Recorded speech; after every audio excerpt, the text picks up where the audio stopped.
Hello everyone, welcome to another video. It is me, Desiree, and today I want to talk about some plants that I would pay more money for. I mean, don't tell the plant growers out there that I want to pay more money, but if it came down to it and something happened to these plants that I'm going to show you, I would pay pretty much anything to have it again because I love them so much. And not only are these plants beautiful to look at, they are so low maintenance, almost no maintenance. They grow really nicely, they're beautiful, and I would pay anything to have them again. I'll tell you the price that I would pay to have the plant back if something happened to it. Most of the time that's not how much the plant costs. You know, a lot of the time plant prices fluctuate all the time, and because of how much I love these and how much I know now about them, I would go out of my way to buy them and pay anything to have them back. I wouldn't, and not to say that I would pay these prices outright. Like if I didn't already have these plants, have had them for a long time, know them in and out, and know how easy they are and how beautiful they are and how much joy they bring me, I would pay pretty much anything to have these ones back here. But I wouldn't go out of my way to buy them right out of the gate. Like I would pay $200 for that even though I know nothing about it. I would pay that now knowing what I know now. Does that make sense?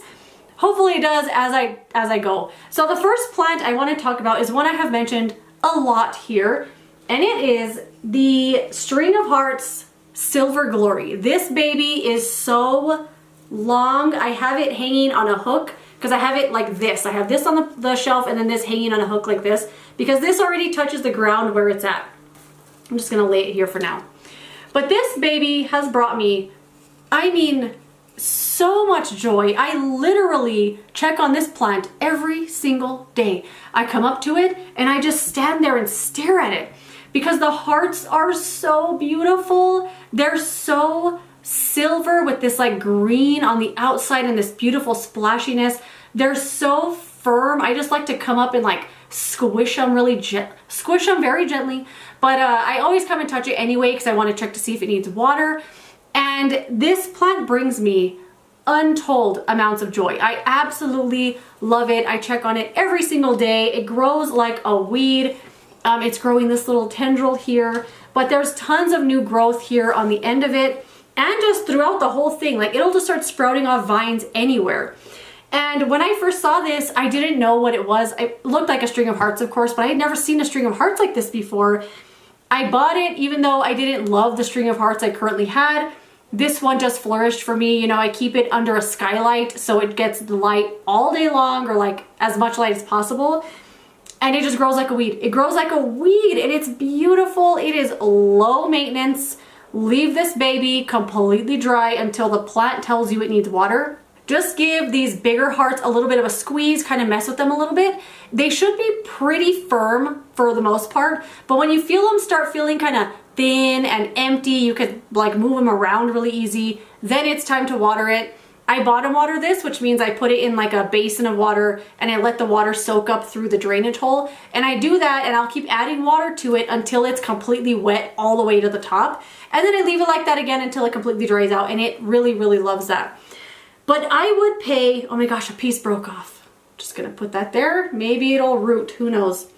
But if this plant died or something happened to it, it fell off the shelf and completely broke, or God forbid it gets infested with freaking mealybugs, I would buy another one almost right away. I have been seeing these at my local nursery here pretty infrequently-ish, but enough for me to know that I could buy one there again if I wanted it. I would pay, for one that's this long already, big and beautiful, I'd pay $50 for this thing. For one that was maybe like right here, who am I kidding? I would pay anything to have this plant back in my life, but I would pay like $50 for this. For one that's already kind of established and big and beautiful. I just love it. I just love it so much. I mean, I can't even describe to you how much I love it. If you don't have this one and you're a big fan of string of plants or string of hearts, you gotta try it. It will bring you so much joy because the hearts are so big and beautiful. And then speaking of string of hearts, I would pay for this little guy right here, I'd pay $20 for this. This is the variegated string of hearts and it looks just like the Silver Glory, but it has white variegation on the outsides, I would pay 20 bucks for this little tiny thing here because this brings me so much happiness. I keep it sitting right here on this little like trinket tray that says stuck on you with a little cactus on it. I keep it sitting right there. I literally look at it every single day and it just brings me so much joy. There's something about this that is just, it's so freaking cute. Like, look, wouldn't you pay $20 for that? I would pay $20 to feel this happy to look at a plant. I pay it all day. I love it. It's so cute. That one was kind of a bonus. I wasn't intending to talk about that one. But another plant I would pay more money for is this. This is the senecio stapeliformis, something like that. And this plant has been sitting in the background.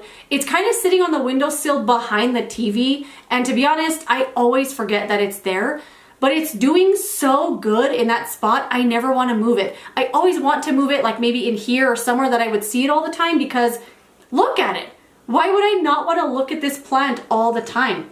It has a beautiful pattern on these stems. I was going to say leaves, but I don't know what they are, on these beautiful stems. And this plant brings me so much joy. Now that I've kind of rediscovered it, I love it. I love it so much. It did recently have a flower and the flower did bloom. I think I showed it in a video. Let me try to take off this dead stick though. Can I twist it off? There we go. Yeah, I love this so much. I would pay, I was gonna say I'll pay $50 for this, but I would pay at least for a few stems of this that already have rooted into soil. I would pay probably like $30 for this thing. I think it's just so cool. And for how fast it grows, like it's a slower grower, but it put out a ton of growth last year and so far this year. Like it's just taking off like crazy. It's grown whole new stems out of the soil. And this one brings me so much happiness and I love looking at it and picking it up. This one is one too that I wait for the leaves to tell me that it wants water. I leave it completely dry until it shows me signs, which are these really thick stems here will start to feel like they're hollow. It won't kind of wrinkle and prune up like a typical succulent will. It'll kind of just feel really hollow. Like right now, hard as a rock, super firm, but especially these big ones, when they start to feel really empty and you could kind of almost squish them all the way, that's when I know that it needs water, and it does really good with that kind of care. I have this in the south window. It's blasted with sun all day and it hasn't done a lot of sun stressing, but sometimes it does. It'll get kind of purple on it. But I love this thing and I would pay anything to have it back in my life. I really, really like it. Okay, the plant that gave me this idea is this one right here sitting at the edge of my desk. And it is my philodendron ring of fire. This plant brings me so much joy, I cannot even explain it to you. And to be honest, this used to be a plant that I felt indifferent about. I bought it online from the Wild Flourishing, and I have tried to buy plants from this person again, but they sell out so quick. And I kind of stopped following it after that because I thought, I could find this stuff other places if I really, really wanted it. And this plant was 3 leaves for a really long time. I kind of thought it was never gonna grow. And out of nowhere, it busted out leaf after leaf after leaf after leaf, each one more beautiful than the one before. I just freaking love this. I mean, what's not to love? Look at that leaf shape. The sawtooth is beautiful. Some leaves come out a little more like less exaggerated, I think just kind of based on the light I have it in or who really knows what, but each leaf is beautiful. I mean, look at that one. Look how exaggerated that is. It's insane.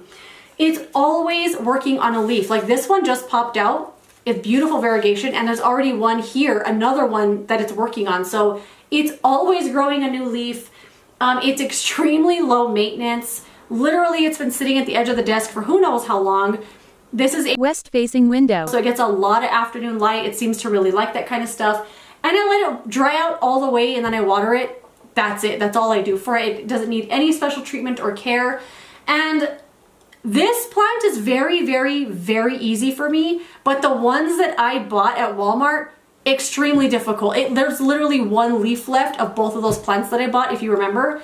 I only have 1 leaf left of both plants. So I think those plants just had an issue because I don't think it's a me issue. Obviously, I've never done anything wrong with the plant in my life. I'm just kidding. But I find this one extremely easy to take care of, but those ones, I don't know what happened, but I have found that all of the Ring of Fires that are coming out right now have been really hard, and pretty much everyone's posting that their plant has died already. Who knows? Maybe it's just a plant issue. I don't know. But this one, this plant looking like this big, this beautiful, this easy, I would pay $200 for this plant right now. I know that sounds crazy because the Ring of Fire is out and about right now for 20 bucks, but for this one, I would pay $200 for it. I think it's insanely beautiful. It's so freaking easy. I mean, what's not to love? What's not to love? I really like that all of the leaves are at the front of the plant. It just brings me joy that I can't even explain. And I would pay anything to have this one back. It's just that good, you know? Okay, I have one more to mention, and you might be surprised, you might not, but it is the philodendron bobcee. This plant holds a special place in my heart because it was the first plant that I ever bought that was like exotic. I had never seen anything like it, and little did I know that I would rarely ever see the plant again. I have never seen it for sale on anybody's website other than Cactus Club, and I browse a ton of plant websites. I've only ever seen it on Cactus Club, and only maybe 3 other times. I rarely see this plant for sale. I don't know what it is about it. Maybe it's just that uncommon. Maybe it's not popular. I have no idea. And when I got it, it was standing straight up, but I think just of how I have it, where it's at, the leaves just all started kind of pointing down, and that's totally fine because I always have it on this high shelf here, and I like the way that it looks and how it's growing. I have cut this plant many times. I'm kind of worried that it's not going to grow again this time because I did chop it again not too long ago, and I put all the leaves in a jar of water, and they're currently growing in that water. And I would pay, I'd pay $200 to have this plant back in my life if anything happened to this one, just because of how easy it is, how much joy it brings me, and it's just so sentimental as well, you know. It was one of the first plants I ever bought that was really cool, that I had ever bought online, and it's just so hard to find. Now, there aren't a lot of videos even about it on YouTube. When I first got the plant, I was trying to find info about it on YouTube, and I literally found 2 videos. One of them, I don't remember being in English. The other one was the one that encouraged me to buy it because she had a big one that was outside and it was beautiful. And I've loved this plant ever since. I've mentioned it in videos here and there. I have a whole dedicated video on it because I never could find videos on YouTube about it, so I wanted to make my own in case someone else was also trying to look for bobcee info. That way at least a video will pop up, you know? And if you saw my unboxing, I did buy another one already. It was like $100 and something. But I would have paid $200. It wasn't even a question. Like, I saw it, bought it immediately because I never see this plant around, and I just want it to live on. Like, I feel like I'm the ambassador for the philodendron bobcee or something. Like, I don't know what it is. This plant just has a big piece of my heart, and I always want to own it. And if anything happened to this, I'd pay anything to repurchase it. But that is it. Those are a few plants I would happily pay more money for to have back in my life. Now that I know how easy they are, how much joy they bring me, how carefree they are, and how beautiful they are, I would pay anything to get those plants back in my life. But that is it. Let me know some plants, if any, that you would pay more money for because they're that good, they're that precious to you and that special. I will love to know. Thank you so much for watching this video. If you enjoyed it, don't forget to give it a thumbs up, subscribe so you don't miss my next one, and we will see you later in another video. Goodbye.